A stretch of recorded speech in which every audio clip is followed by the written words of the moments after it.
Good evening, everybody. This is Ray Hayes with the Supplierty News. I was about to flip up and say Global Diversity News, but that's beside the point. But this is Ray Hayes with Supplierty News. I hope everybody's having a good evening. Hope everyone had a good day today. I know out here in Chicago it's rainy, but turned out to be a nice day. Today, I'm coming to you all again with another mini podcast. Recently wrote an article about the Metro transit system and how they went about lowering their internal diversity target for 2017 after they were unable to meet their goal of a target of 25% of contracting dollars to be awarded to underrepresented businesses.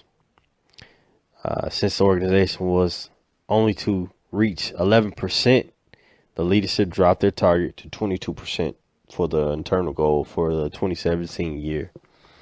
The thing is, the problem that I had with them dropping the number is due to the fact that there are tons of diverse contractors.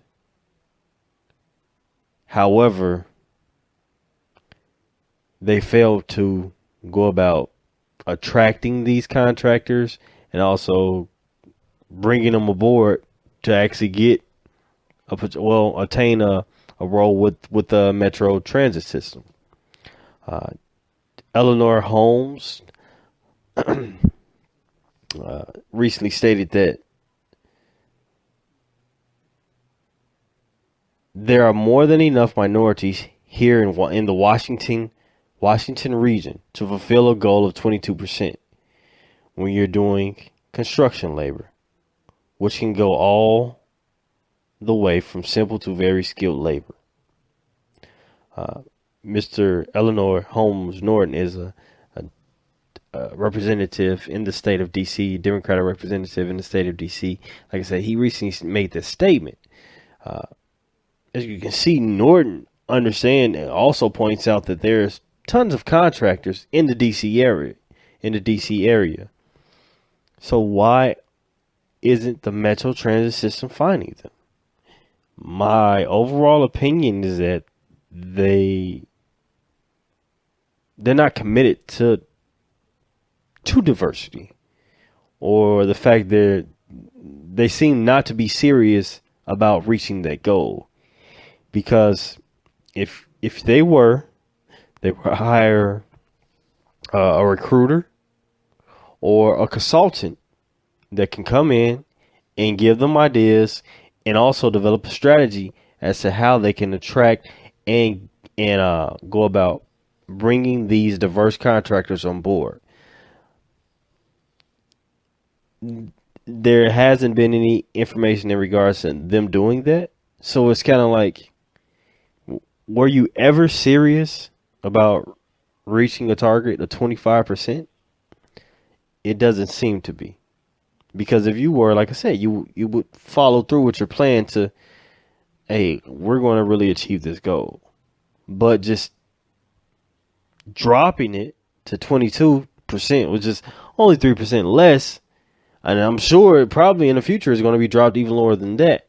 But the thing is, just to go about dropping it and not trying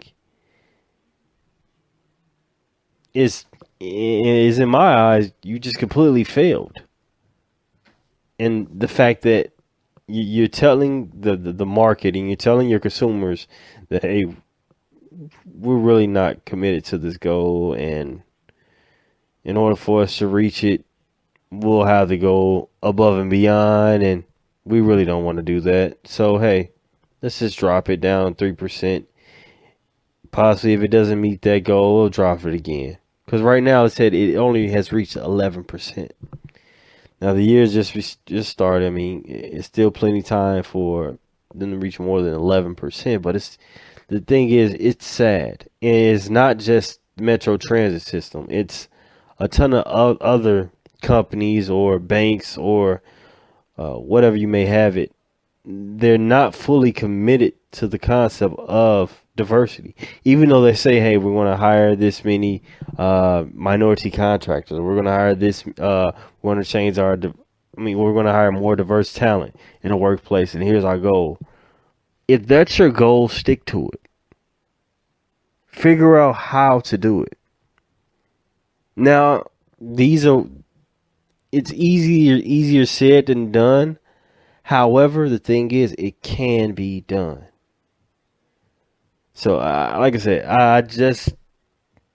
it sucks to hear that. Hey, in order to meet the goal, we have to drop our ideas. It sucks to hear that, because these contractors, minority contractors, are out there, and they're looking for this opportunity, and some of them would take this opportunity with open arms. But now you're limiting the marketplace. You're limiting these contractors. They don't have this opportunity anymore. Some of them don't have this opportunity anymore, and it sucks. It really does suck. And I think Metro Transit System and other companies, they need to really look at their overall commitment to diversity. If you have any comments or feedback, please leave it under the video. It will be posted to our social media sites. But with that being said, I want to say thank you all for listening to the mini podcast this evening. Me and Jamie will be live streaming on Sunday. You can follow us at Facebook. You can like us on Facebook at Supplierty News. You can follow us on Twitter at GDN Network. And like I said, you can check us out on check out our weekly live streams on Sunday, and also the We Are NMSDC podcast. Those podcasts will be coming out. Maybe there'll be more than one podcast come out once a month, so please check them out. Jamie White, founder of Supplierty and Supplierty News, sits down with the top of the top in the supplier diversity field, and he gains information about what's going on at companies such as, recently he sat down with DB Healthcare, Express Script, and there's more coming. So just please be looking out for it. We're definitely just trying to just provide that information to people who are interested in supplier diversity, who are trying to get into the field of supplier diversity, or just companies who are trying to grow their supplier diversity field. But I'll end it on that note. Once again, my name is Ray Hayes with Supplierty News. Thank you, and I hope you all have a good evening.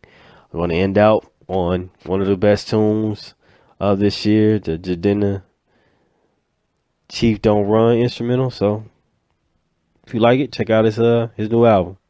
Thank you all. Have a good evening.